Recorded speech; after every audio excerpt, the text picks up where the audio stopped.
তিস্তা বাঁচাতে উত্তরের ৫ জেলায় চলছে দ্বিতীয় দিনের কর্মসূচি। সন্ধ্যায় ভিডিও কনফারেন্সে বক্তব্য রাখবেন তারেক রহমান। দুর্নীতি কমাতে না পারলে কাঙ্ক্ষিত অগ্রগতি হবে না বললেন স্বরাষ্ট্র উপদেষ্টা। ডিসিদের দলীয় স্বার্থে ব্যবহার করেছিল আওয়ামী লীগ, মন্তব্য আইন উপদেষ্টা। জুলাই গণহত্যা মামলায় শেখ হাসিনা সহ ৪৬ জনের বিরুদ্ধে তদন্ত প্রতিবেদন দাখিলের সময় বাড়ালো ট্রাইব্যুনাল, আগামী ২০ এপ্রিল নির্ধারণ।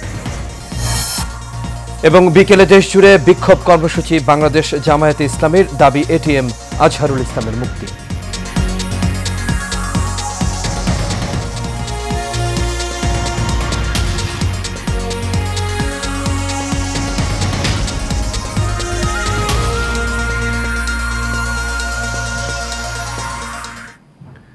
সবাইকে স্বাগত এশিয়ান নিউজে। দর্শক, পুরো সংবাদ জুড়ে আপনাদের সঙ্গে আছি আমি আনোয়ার রাজা। তখন শুনছিলেন বিআরবি কেবল ইন্ডাস্ট্রিজ লিমিটেড সংবাদ শিরোনাম।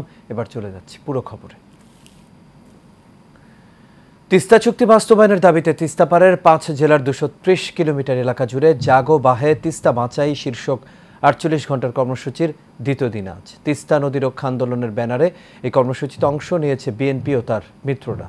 আন্দোলন কর্মসূচির অংশ হিসেবে তিস্তা নদী বেষ্টিত লালমনিরহাট, কুড়িগ্রাম, নীলফামারী, রংপুর ও গাইবান্ধা জেলার ১১টি পয়েন্টে সমাবেশ, পদযাত্রা, সাংস্কৃতিক পরিবেশনা করেছে তিস্তা নদী রক্ষা আন্দোলন। এই টানা অবস্থান কর্মসূচিতে সংহতি জানিয়ে বিএনপির ভারপ্রাপ্ত চেয়ারম্যান তারেক রহমান সন্ধ্যায় ৫ জেলার ১১টি পয়েন্টে ভার্চুয়ালি যুক্ত হবেন। এছাড়া বিএনপির কেন্দ্রীয় নেতৃবৃন্দ সহ বিভিন্ন রাজনৈতিক দলের নেতারা সংহতি জানাতে তিস্তাপাড়ে এসেছেন।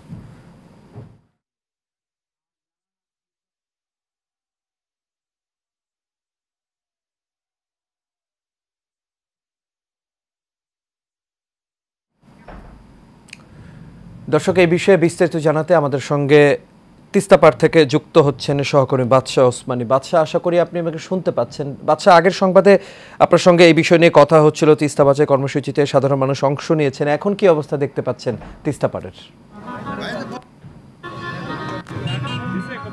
বাদশাহ,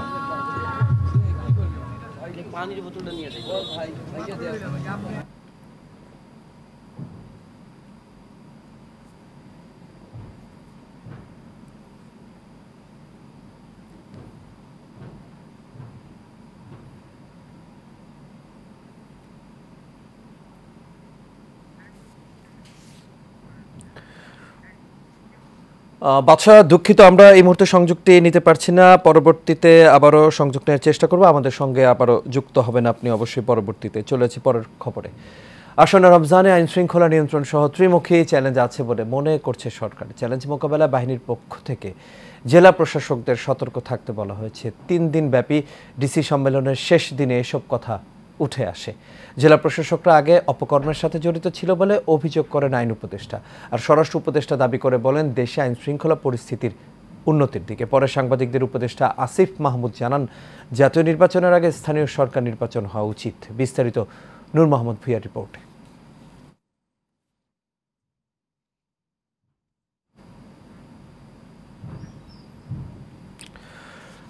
দর্শক, রিপোর্টটি প্রক্রিয়াধীন রয়েছে, পরবর্তীতে হাতে পাওয়া মাত্র আমরা আপনাদের তা জানিয়ে দিব। চলেছি পরবর্তী খবরে। অন্তর্বর্তী সরকারের আগের অবস্থা বর্তমান অবস্থা এক নয়, তাদের কি দায়িত্ব বুঝতে হবে বলে মন্তব্য করেছেন বিএনপির স্থায়ী কমিটির সদস্য আব্দুল মঈন খান। সকালে জাতীয় প্রেস ক্লাবে গণ অভ্যুত্থান, গণপ্রত্যাশা এবং রাষ্ট্র সংস্কার বিষয়ক সেমিনারে প্রধান অতিথির বক্তব্যে তিনি এই কথা জানান। এই সময় তিনি বলেন, দেশের তৃণমূলের মতামত ছাড়া দেশ পরিচালনা করা সম্ভব নয়। গণতন্ত্রের মাধ্যমে জনগণের চাওয়া পূরণ করার কথা জানান তিনি। উপরে আমাদের অনেক আস্থা, তাদের শক্ত হাতে একটি কাজ করতে হবে দ্রুততম সময়ে এদেশকে স্বৈরতন্ত্রের যে অধ্যায় ছিল সেই অধ্যায় থেকে গণতন্ত্রের অধ্যায়ে রূপান্তর করতে হবে একটি সুষ্ঠু নিরপেক্ষ নির্বাচনের মাধ্যমে। জামায়াতে ইসলামের সহকারী সেক্রেটারি জেনারেল এটিএম আজহারুল ইসলামের মুক্তির দাবিতে আজ দেশব্যাপী বিক্ষোভ সমাবেশ করবে দলটি। এক বিবৃতিতে দলটি জানিয়েছে, ঢাকা মহানগর সহ দেশের সব মহানগরে এবং সব জেলায় শান্তিপূর্ণ বিক্ষোভ সমাবেশ ও মিছিল অনুষ্ঠিত হবে। আজ বিকেল 4টায় পল্টন মোড়ে ঢাকা মহানগর উত্তর ও দক্ষিণের উদ্যোগে আয়োজিত বিক্ষোভ সমাবেশ ও মিছিলের নেতৃত্ব দেবেন আমিরে জামায়াত ডাক্তার শফিকুর রহমান। এতে আরও বলা হয়, এটিএম আজহারুল ইসলাম 13 বছরেরও অধিক সময় ধরে কারাগারে আটক আছেন।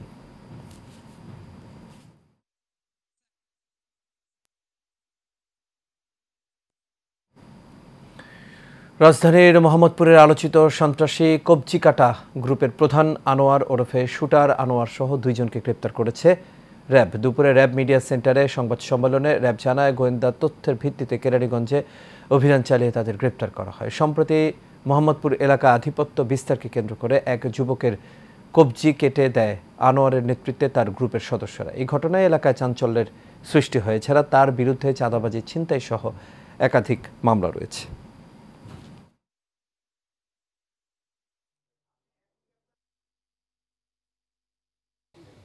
তার বিরুদ্ধে 9টা মামলা পেয়েছি মোহাম্মদপুর থানায়, আর 4টা মামলা আছে আদাবর থানায়।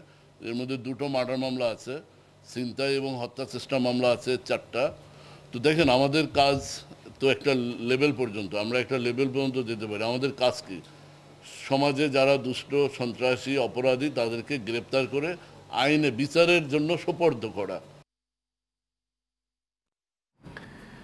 ঢাকা চট্টগ্রাম মহাসড়কের মুন্সিগঞ্জের গজারিয়া উপজেলার বাউশিয়া এলাকায় যাত্রীবাহী বাস চাপায় নিহত হয়েছেন মোটর সাইকেলে থাকা 2 বন্ধু নাইম, মৃত সজীব প্রধান। এ সময় গুরুতর আহত হয়েছেন আরও একজন।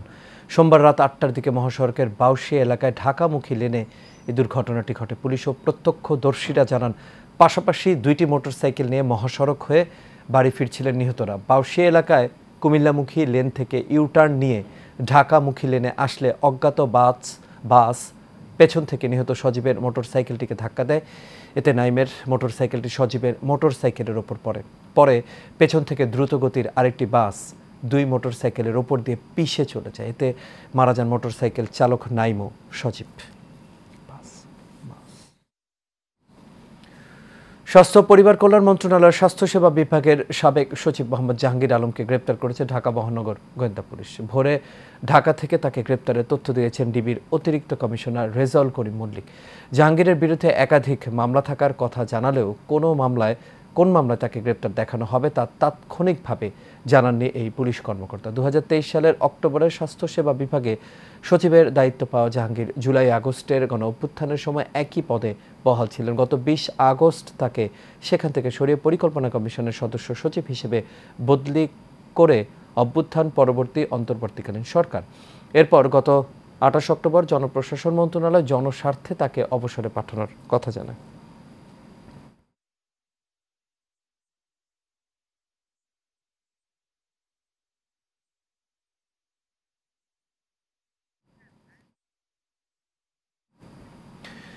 দর্শক, সংবাদের শুরুতে যেমনটি আপনাদের জানাছিলাম, তিস্তা চুক্তি বাস্তবায়নের কারণে এবং তিস্তা বাঁচাই কর্মসূচিতে অংশ নিয়েছেন হাজার লাখ মানুষ, এবং এই বিষয়ে কথা বলার জন্য আমাদের সঙ্গে আবারও আমরা চেষ্টা করব বাদশা ওসমানীর কাছে যেতে। বাদশা, আশা করি এখন আপনি আমাকে শুনতে পাচ্ছেন। বাদশা, যেমনটি বলছিলাম যে আগের সংবাদে আপনার সঙ্গে আমার কথা হচ্ছিল তিস্তা বাঁচাই কর্মসূচি নিয়ে, এখন কি অবস্থা দেখতে পাচ্ছেন এই কর্মসূচির?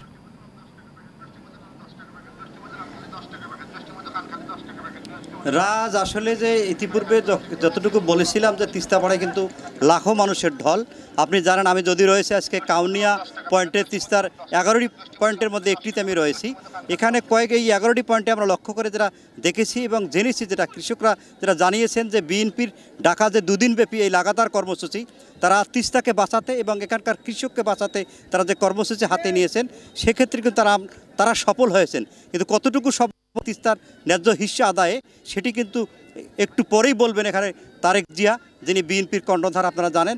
তার মাধ্যমে আমরা জানতে পারবো যে এখানে বিকাল 5টার বক্তব্যে উনি কি বলবেন এই কৃষকের জন্য।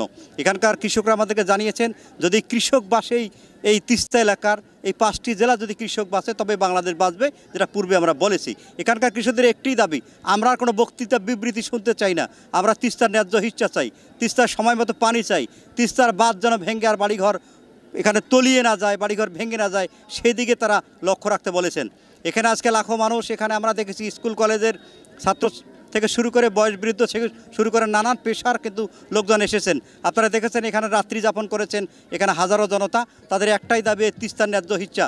আপনারা জানেন, এই শেখ হাসিনা স্বৈরাচার সরকার ভারতের প্রেমে পড়ে, এই মোদী সরকারের প্রেমে পড়েই কিন্তু তারা এই তিস্তাকে নস্যাৎ করেছে। তারা এখানকে বিএনপির নেতারা বারবার বলেছেন, তারা বিএনপি যেমন দেশের জন্য কাজ করে, আওয়ামী লীগ কিন্তু দেশের ক্ষতি করেছে, বিশেষ করে তিস্তার ক্ষতি করেছে। তারা বলেছে যে এখানে এই শেখ হাসিনা কিন্তু ভারতের প্রেমে পড়ে কিন্তু তিস্তাকে ধ্বংস করেছেন। তারা ক্ষমতার লোভে কিন্তু কখনো এই তিস্তার কোনো দাবি তারা বাস্তবায়ন করেননি। তারা বলছেন যে এই তিস্তার ন্যায্য হিস্যার জন্য বারবার কিন্তু এখানে বলা হয়েছিল, এই কৃষককে বাঁচানোর কথা বলা হয়েছিল। আপনি জানেন যে এই সময় এই তিস্তা পাড়ে কিন্তু নানান ধরনের রবি শস্য হয়, এখানে বাদাম হয়, এখানে ভুট্টা হয়, এখানে নানান ধরনের যে ফল। কিছুদিন আগেই কিন্তু এই নদীকে পানি দিয়ে তারা তলিয়ে এই ফসলগুলো নষ্ট করার চেষ্টা করেছিল এই ভারত, এই আমাদের প্রতিবেশী রাষ্ট্র ভারত, যারা হাসিনার প্রেমে তারা হাবুডুবু খাচ্ছে। তারা বারবার কৃষকরা বলছেন যদি আমাদের কথা ভাবতো, এই বাংলাদেশের কথা ভারত ভাবতো, এই তিস্তার ন্যায্য হিস্যা তারা ইতিপূর্বে দিত। বারবার এই তিস্তা নিয়ে তিস্তার পাড়ে কিন্তু এই জনগণ দাঁড়ায়, কিন্তু তিস্তার ন্যায্য হিস্যা কিন্তু তারা পায় না।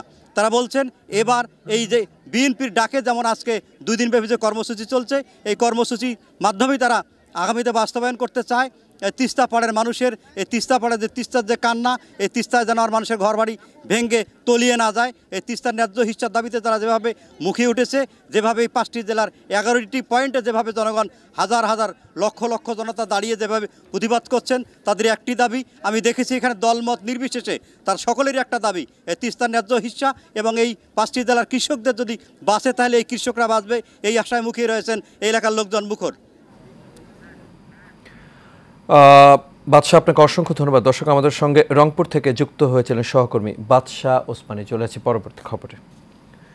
জুলাই আগস্টে গণহত্যা ও মানবাধিকার লঙ্ঘনের অভিযোগে সাবেক প্রধানমন্ত্রী শেখ হাসিনা, ওবায়দুল কাদের সহ 46 জনের বিরুদ্ধে দায়ের করা মামলার তদন্ত 20 এপ্রিলের মধ্যে শেষ করার নির্দেশ দিয়েছেন আন্তর্জাতিক অপরাধ ট্রাইব্যুনাল।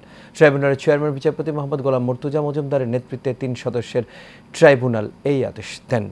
ওয়ালিদ সিদ্দিকীর রিপোর্টে দেখুন বিস্তারিত। বৈষম্য বিরোধী ছাত্র আন্দোলনে ছাত্র জনতার ওপর গুলি, হত্যার নির্দেশদাতা ও পরিকল্পনাকারী হিসাবে সাবেক প্রধানমন্ত্রী শেখ হাসিনা সহ অভিযুক্তদের বিরুদ্ধে আন্তর্জাতিক অপরাধ ট্রাইব্যুনালে বিচার চলছে। জুলাই আগস্টে গণহত্যার ঘটনায় মানবতা বিরোধী অপরাধের অভিযোগে দায়ের করা মামলায় শেখ হাসিনার বিরুদ্ধে তদন্ত 1 মাসের মধ্যে শেষ করার কথা ট্রাইব্যুনালকে জানিয়েছেন প্রসিকিউশন। আর আগামী 20 এপ্রিলের মধ্যে তদন্ত শেষ করে তা দাখিল করার নির্দেশ দিয়েছেন ট্রাইব্যুনাল। যেহেতু জাতিসংঘের মতো একটা বিশ্বের সবচাইতে বড় আন্তর্জাতিক সংগঠন, যাদের বাংলাদেশের কারো পক্ষে কোনো পলিটিক্যাল বায়াসের কোনো কারণ নেই, তারা যেহেতু গণহত্যার ব্যাপারে সুস্পষ্ট একটা রিপোর্ট দিয়েছে, এইটা আমাদের মামলা প্রমাণের জন্য একটা বড় এভিডেন্স হিসেবে কাজ করবে। এই কারণে আমরা 2 মাসের সময় চেয়েছিলাম। আদালত আগামী 20 এপ্রিল এই পরবর্তী তারিখ নির্ধারণ করেছেন, এই সময়ের মধ্যে তদন্ত রিপোর্ট যাতে পাওয়া যায় সেটার ব্যাপারে বলেছেন। এদিকে গণহত্যা মামলায় গ্রেফতার সাবেক আইনমন্ত্রী আনিসুল হক, সাবেক প্রধানমন্ত্রী বেসামরিক শিল্প ও বিনিয়োগ উপদেষ্টা সালমান এফ রহমান, সাবেক প্রতিমন্ত্রী জুনায়েদ আহমেদ পলক সহ 16 জনের তদন্ত প্রতিবেদনও 20 এপ্রিলের মধ্যে দাখিল করতে বলেন ট্রাইব্যুনাল। সকালে তাদের ট্রাইব্যুনালে হাজির করা হয়। বাকি যে মামলা ছিল ওবায়দুল কাদের সহ বাকি মন্ত্রীদের, তাদের ব্যাপারেও একই প্রেয়ার এবং একই এভিডেন্স কিন্তু এখানে কাজ করবে।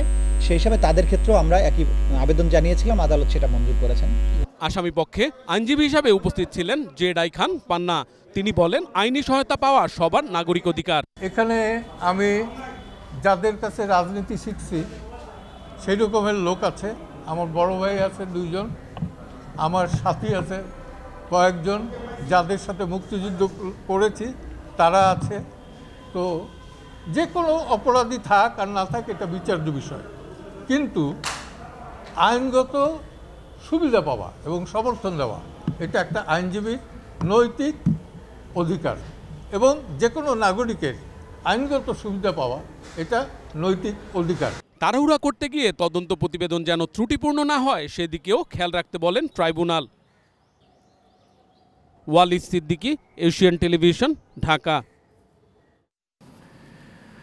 রাষ্ট্রকাঠামো মেরামতের 31 দফা নিয়ে কর্মশালা বিএনপির কর্মী সভা অনুষ্ঠিত হয়েছে। রাজধানীর মেরুল বাড্ডা ডিআইটি প্রজেক্ট মাঠে বাড্ডা থানা বিএনপি এর আয়োজন করে। এতে প্রধান অতিথি ছিলেন ঢাকা মহানগর বিএনপির আহ্বায়ক আমিনুল হক।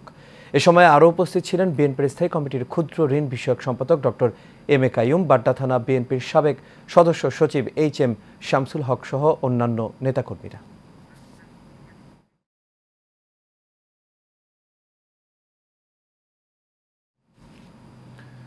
চালুর 12 দিনেও আলোর মুখ দেখেনি রাজধানীর টিকিট কাউন্টার ভিত্তিক বাস সার্ভিস সেবা। চলছে যত্রতত্র যাত্রী ওঠানামা, বাসের ভেতরেই নেওয়া হচ্ছে ভাড়া, নেই পর্যাপ্ত টিকিট কাউন্টার, ফলে নগরবাসীর ভোগান্তি রয়েই গেছে। লতিফ চৌধুরীর ক্যামেরায় শফিকুল ইসলামের রিপোর্টে দেখুন বিস্তারিত। ঢাকার নতুন বাজার এলাকা। দীর্ঘক্ষণ অপেক্ষার পর দেখা মিলল একটি গোলাপি রঙের বাসের, যে বাসটিতে শুধুমাত্র কাউন্টার থেকে যাত্রী তোলার কথা থাকলেও দেখা যাচ্ছে উল্টো চিত্র। কথা ছিল ঢাকার সড়কে শৃঙ্খলা আনতে ও শতভাগ যাত্রী সেবা নিশ্চিত করতে আব্দুল্লাপুর থেকে রাজধানীর বিভিন্ন গন্তব্যে চলাচলকারী 21টি কোম্পানির বাস নিয়ে আসা হবে একক কোম্পানির অধীনে। এইসব বাস চলবে কাউন্টার ভিত্তিক, রং হবে গোলাপি। তবে বাস্তবের চিত্র ভিন্ন, কেউই করছেন না নিয়মের তোয়াক্কা। স্টপেজ ছাড়াই উঠে গেছে, টিকিট না কেটে। ওরা যেখান থেকে পারে সেখান থেকে লোক নিচ্ছে আর কি। আমি 1.5 ঘন্টা অপেক্ষা করছি রামপুরা ব্রিজের ওখানে, তারপরে এই আকাশ বাসটা একটু পেলাম, তাও ধাক্কায় ধুক্কায় উঠতে হয়েছে। প্রথম দিন মনে হয় ভিক্টোরে টিকিট কেটে উঠেছিলাম, তারপরে আর টিকিট কাটা হয়নি।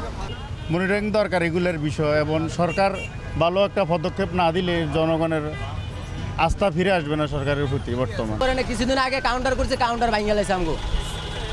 সরকারের থেকে নেন দিছে 11টা কাউন্টার, আমগো দিছি 16টা কাউন্টার, 6টা বেশি দিছি।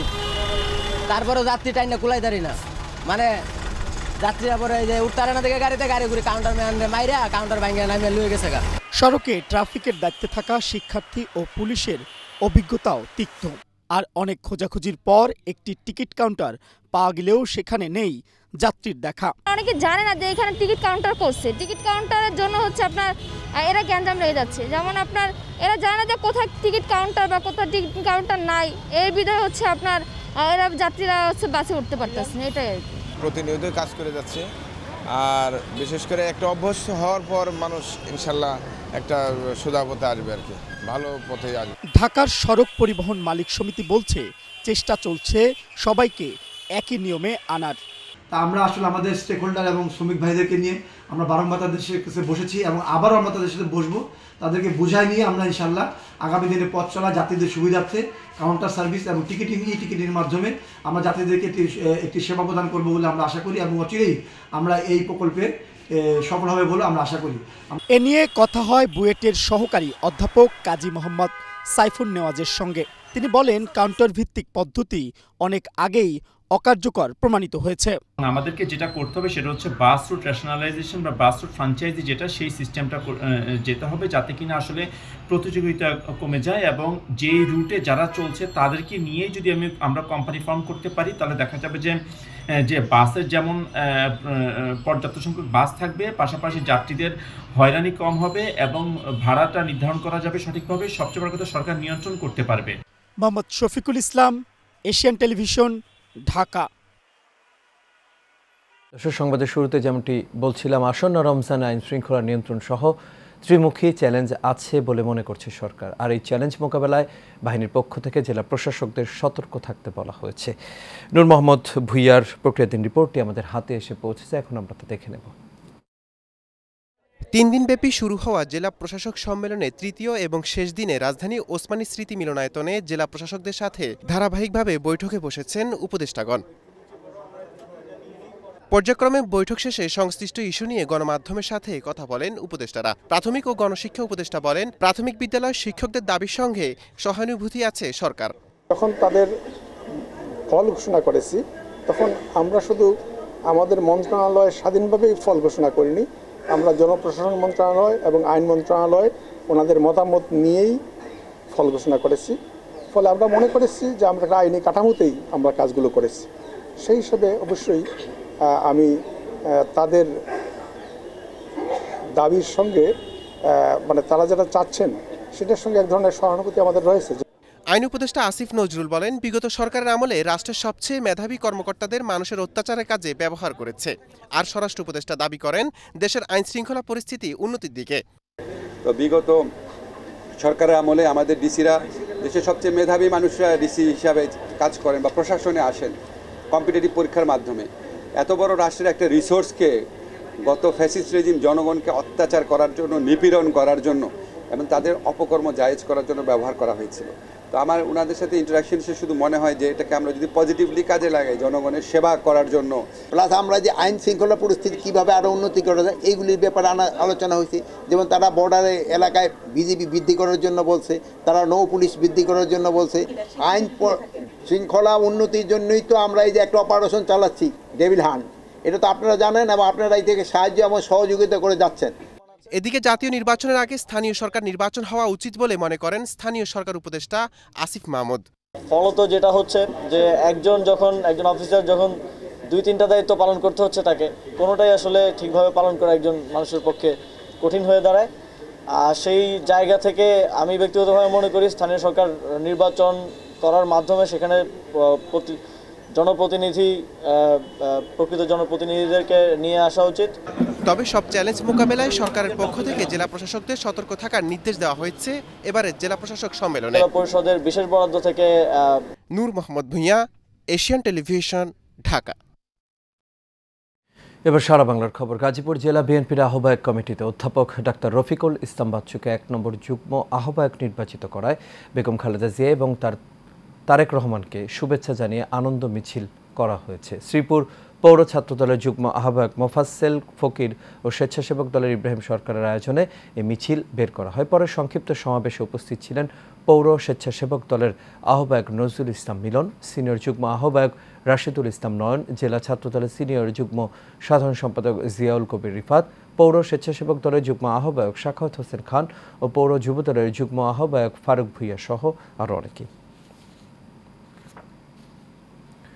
গরিব দুঃখী মানুষের লাগি সমান অধিকার সময়ের দাবি স্লোগানে বরিশালের আগলঝাড়ায় আদল সমাজসেবা সংগঠনের উদ্যোগে বিনামূল্যে চিকিৎসা সেবা প্রদান করা হয়েছে।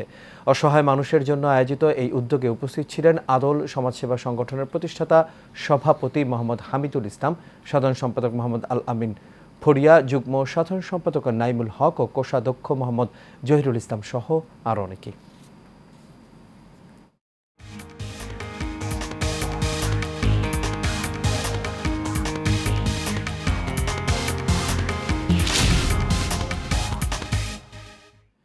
এবার আন্তর্জাতিক প্রসঙ্গ। ইউক্রেনকে নিরাপত্তা দিতে ইউরোপের নেতারা প্রস্তুত বলে যুক্তরাষ্ট্রকে সতর্ক করে দিয়েছেন ইউরোপের নেতারা।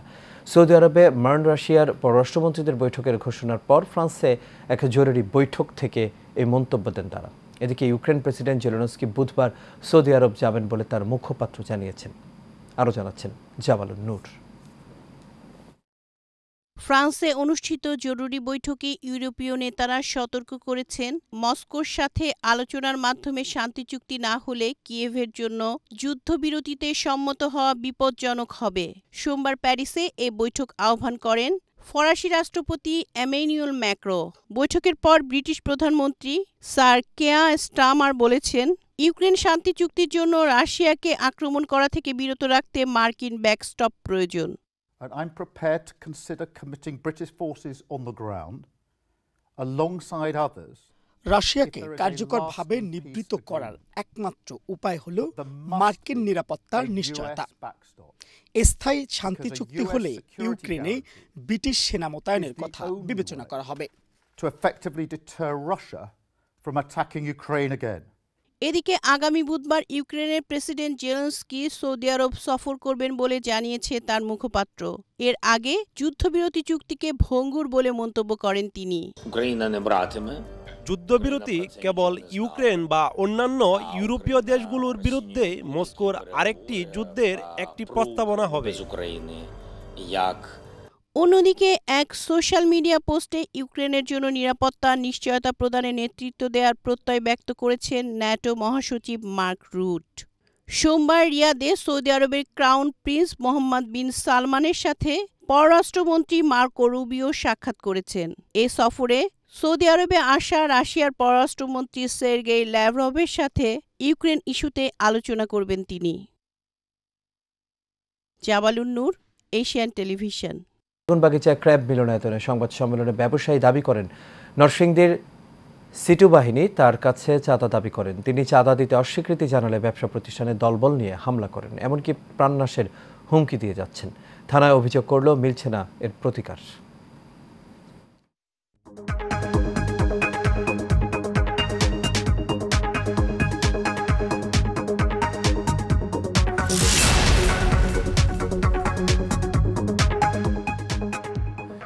এবার এক্সিম ব্যাংক বাণিজ্য সংবাদ। সোমবার দুবাইয়ের ওয়ার্ল্ড ট্রেড সেন্টারে শুরু হয়েছে ৩০তম বিশ্বের সবচেয়ে বড় গালফ ফুড ফেয়ার 2025। এতে বিশ্বের 130টি দেশের 5,500-এর বেশি প্রতিষ্ঠানগুলো অংশ নিয়েছে। বাংলাদেশ থেকে অংশ নিয়েছে 41টি প্রতিষ্ঠান। জমকালো এই আয়োজনে শেষ হবে আগামী 21 ফেব্রুয়ারি। দুবাই থেকে আমাদের বিশেষ প্রতিনিধি মোহাম্মদ শরীফুজ্জামানের রিপোর্ট জানাচ্ছেন সঞ্জিতা হক। পৃথিবী জুড়ে যেসব প্রতিষ্ঠান খাদ্যপণ্য উৎপাদন, বাজারজাত ও রপ্তানি করে থাকেন তাদের অংশগ্রহণে দুবাইয়ের ওয়ার্ল্ড ট্রেড সেন্টারে শুরু হয়েছে বিশ্বের সবচেয়ে বড় গালফ ফুড ফেয়ার। এই প্রতিযোগিতায় পিছিয়ে নেই বাংলাদেশও। দেশের বিখ্যাত খাদ্যপণ্যের গুরুত্বপূর্ণ ব্র্যান্ডগুলোও সমান তালে তুলে ধরার চেষ্টা করছেন দেশীয় ও গুণগত মানের পণ্য।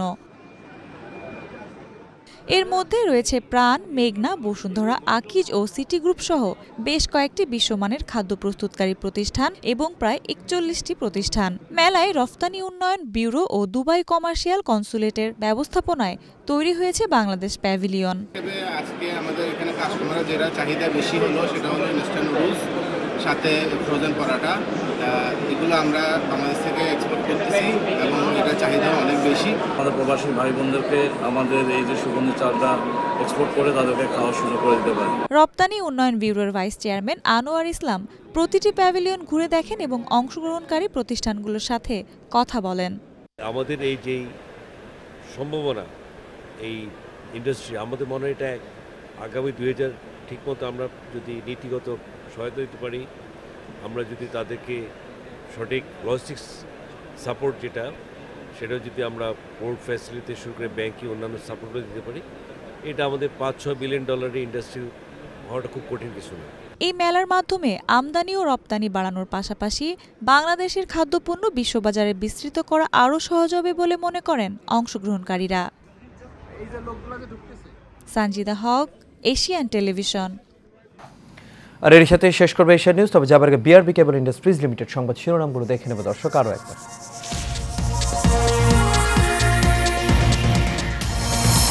তিস্তা বাঁচাতে উত্তরের 5 জেলায় চলছে দ্বিতীয় দিনের কর্মসূচি। সন্ধ্যায় ভিডিও কনফারেন্সে বক্তব্য রাখবেন তারেক রহমান। দুর্নীতি কমাতে না পারলে কাঙ্ক্ষিত অগ্রগতি হবে না বললেন স্বরাষ্ট্র উপদেষ্টা। ডিসিদের দলীয় স্বার্থে ব্যবহার করেছিল আওয়ামী লীগ, মন্তব্য আইন উপদেষ্টার। জুলাই গণহত্যা মামলায় শেখ হাসিনা সহ 46 জনের বিরুদ্ধে তদন্ত প্রতিবেদন দাখিলের সময় বাড়ালো ট্রাইব্যুনাল, আগামী 20 এপ্রিল নির্ধারণ। এবং বিকেলে দেশ জুড়ে বিক্ষোভ কর্মসূচি বাংলাদেশ জামায়াতে ইসলামীর, দাবি এটিএম আজহারুল ইসলামের মুক্তি।